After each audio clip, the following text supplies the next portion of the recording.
and you're being milked like a fat cow. What?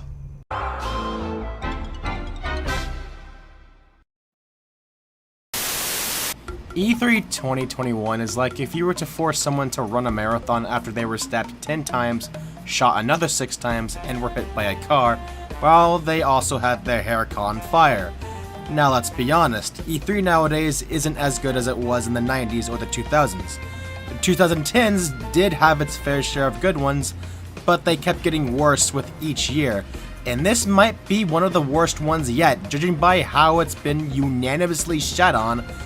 As we all know, COVID was what had E3 cancelled last year, but I feel that the lasting effects of last year may have played into this year. It was very clear that E3 wasn't really ready to come back. Ubisoft is generally pretty shit with their presentations.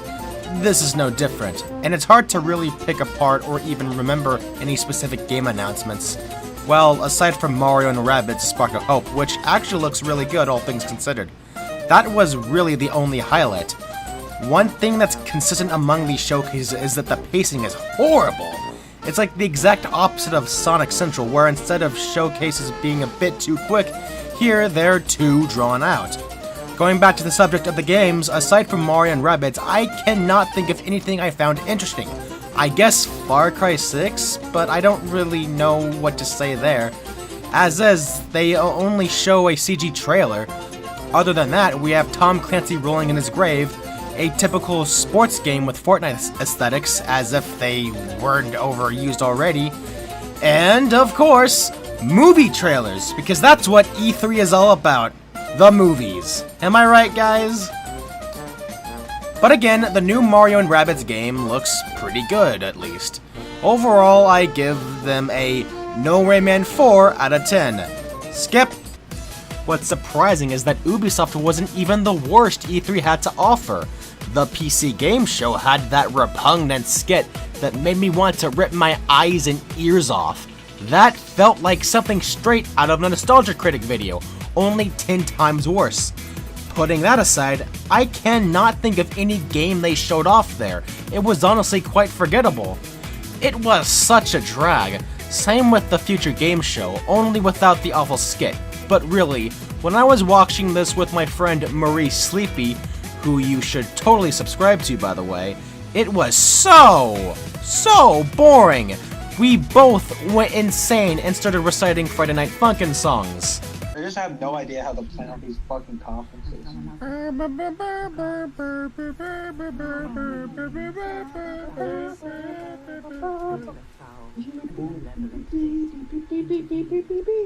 That's what it goes like, I think.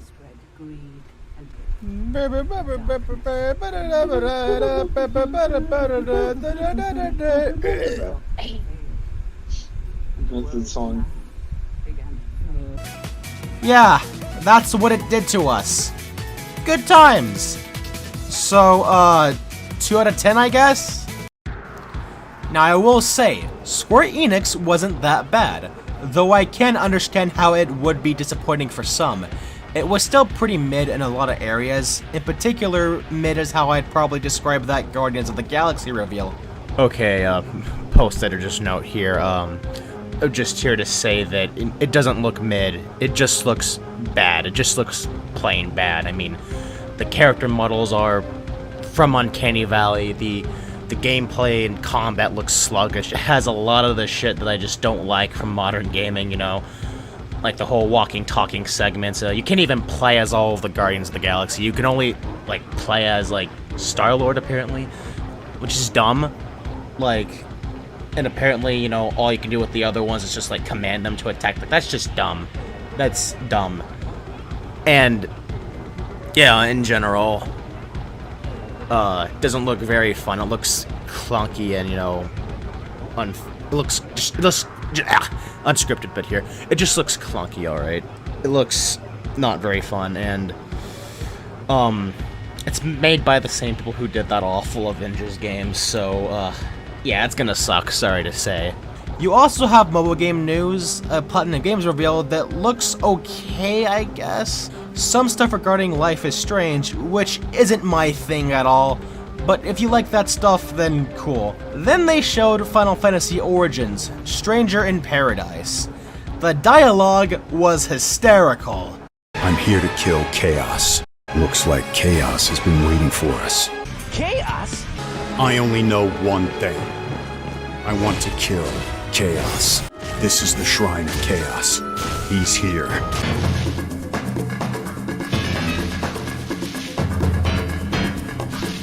Chaos. I will say it does look pretty fun, all things considered. I would jokingly say Squeenix was a no-gex 4 out of 10, but really they were more of a 5 out of 10. But then we get to the worst ones. Capcom was nothing. No, really, they didn't even reveal anything new. They talked about games we already knew about, one of them is already out in Japan, then they talked about DLC, then they went on about esports, and then that was it. Yep, they ended it after that. That, quite literally, was all it was. What? What? Seriously? That's it? that That's it? the show? That's just a bunch of it. That's just a bunch of DLC, GPLCs. Mega Man betrayed us.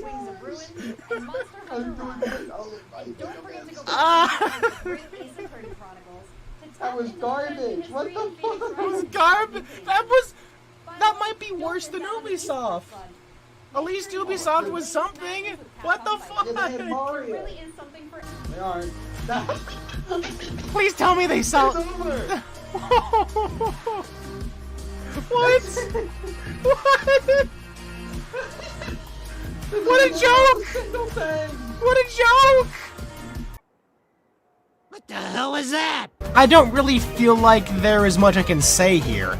It was honestly a waste of time, and Capcom really should have not hosted their own show if this was what it was going to be. These are pieces of information that could have been given on other conferences. While I unfortunately sat through this, at least I sat through this with my good pal, Marie Sleepy, who once again you should totally subscribe to, as well as my viewers who watched our streaming where we reacted to these mid-as-hell E3 shows. Anyways, Capcom gets a 0 out of 10. It should be no surprise that my expectations for Bandai Namco's E3 presence wouldn't be the highest. I've had, let's just say, long-standing issues with them as a game company, mainly in regards to their treatment of their own IPs, specifically the ones that aren't Tekken or Tails, but I am willing to give them the benefit of a doubt, and they have given me pleasant surprises before. Now, still, my expectations weren't very high, but I would have given them a passing grade if they were to show off the elusive Klonoa Encore, even if it was amidst a sea of licensed anime games. Of course, my lowest expectations was that it would only be licensed anime games, but the result was even lower than that. Guess how many games they were focused on? One!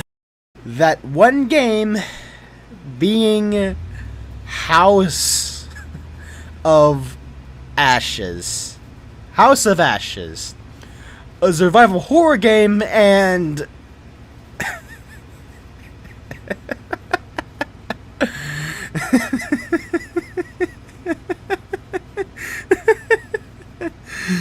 I'm sorry, but House of Ashes. House of Ashes? Really? Really?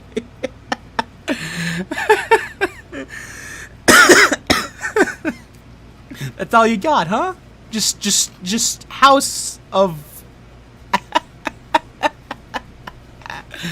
So much for Klonoa Encore, right? You know, can't give him the time of day, right? Can't give my boy Klonoa the time of day, right? Can't? You can't? You can't?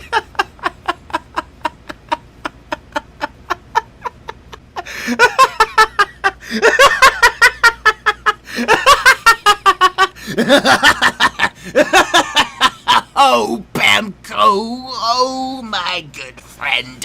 Bamco, you sure are the gift that keeps on giving. Oh, Babco, my good friend. Oh, I remember when you treated us so well.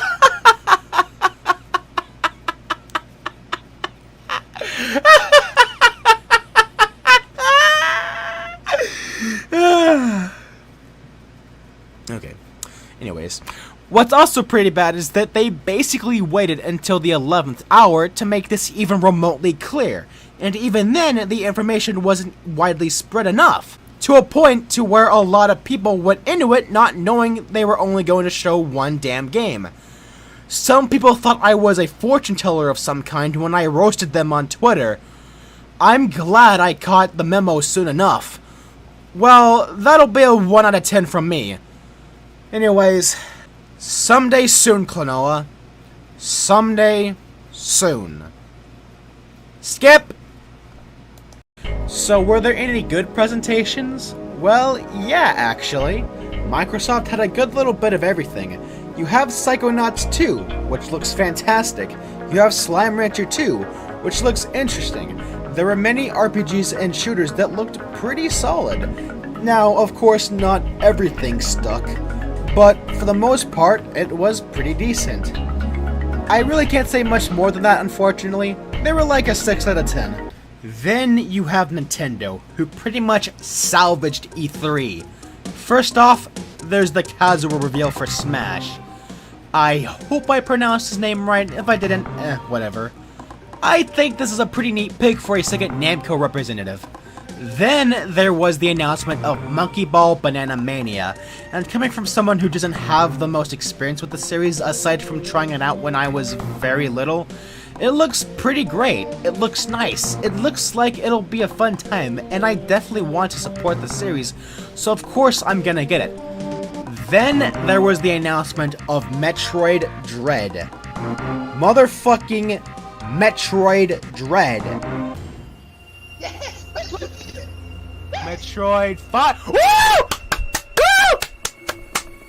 Fuck yes! Okay, this made the show for me. Oh, fuck yes! Yeah! Yes! Type W in the chat! Yes! Ah, that's so W! Oh, fuck. No, Nintendo did not disappoint. I want. Woo! I like this guy. Oh, this looks good. Oh. Gameplay! Gameplay! Woo! Gameplay! Woo! Gameplay! This looks good! Oh! That's the name of the canceled Metroid game! Oh! Shit! Metroid Dread! As someone who has yet to really get into the Metroid series, I think now is the time for me to do so. This game is a big deal for a few reasons. Not only is it the first brand new 2D Metroid game in 15 years, it's also the revival of a game that was thought to be cancelled long ago. 15 years ago, it started development as a DS game meant to be a sequel to Metroid Fusion. However, its ideas were too ambitious for the hardware. It had to be shelved, only to be reattempted a second time. But that also didn't work out.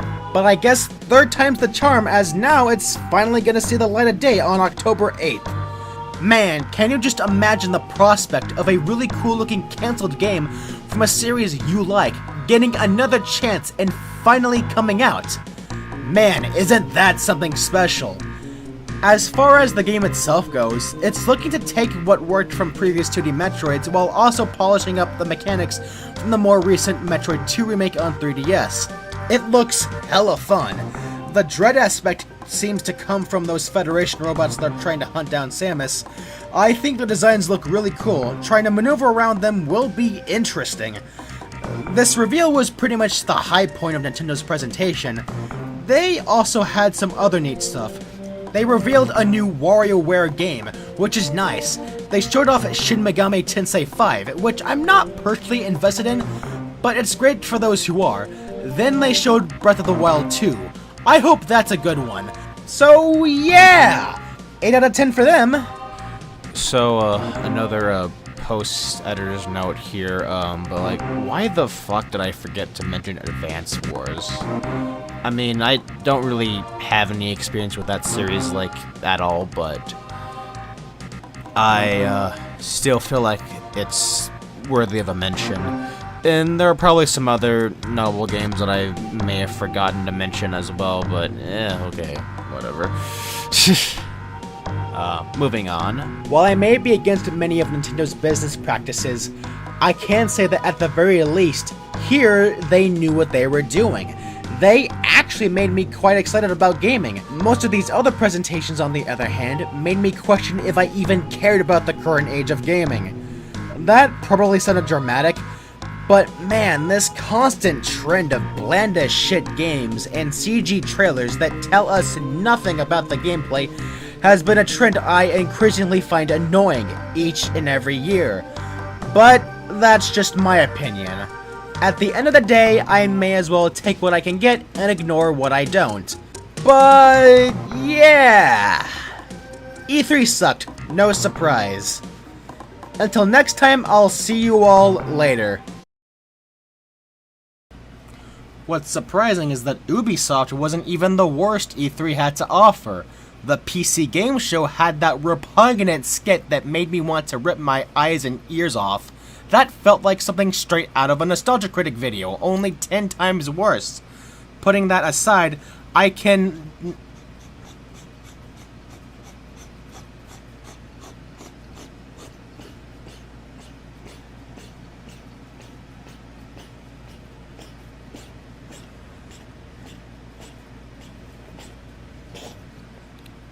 Bless you, Doc.